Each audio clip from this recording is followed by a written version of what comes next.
Before we start diving into code and algorithms, let's talk a little bit about recommender systems at a high level.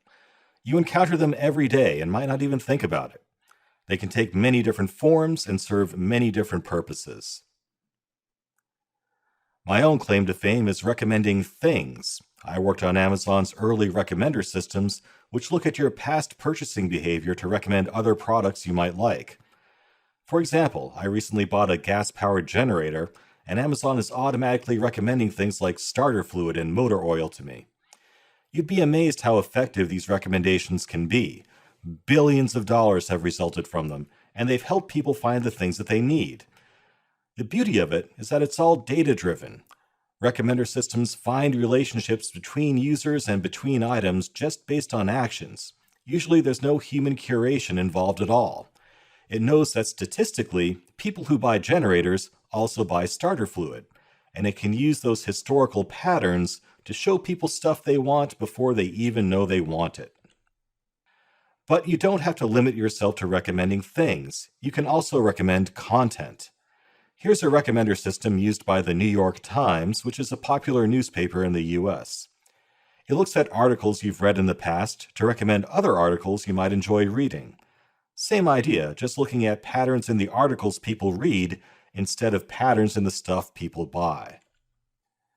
Music recommendations is its own special case.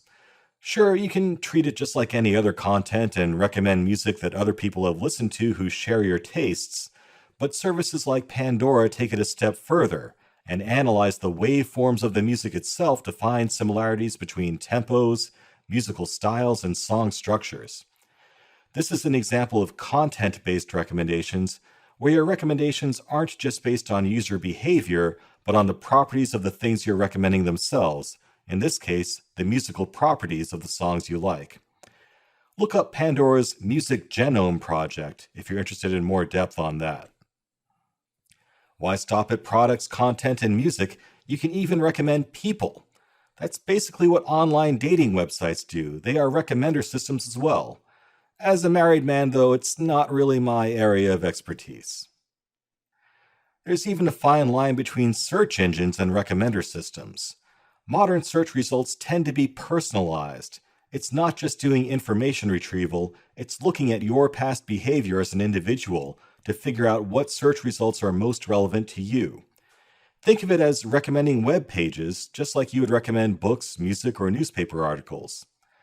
In this example, I typed in the name of my favorite sushi restaurant, and although that name means many different things to many different people, Google knows where I live, where I've been, and the websites I've visited in the past, and it can use all of that information to pull up results about the restaurant down the street from me instead of pages about Yuki Hana's Japanese translation of Snowflower.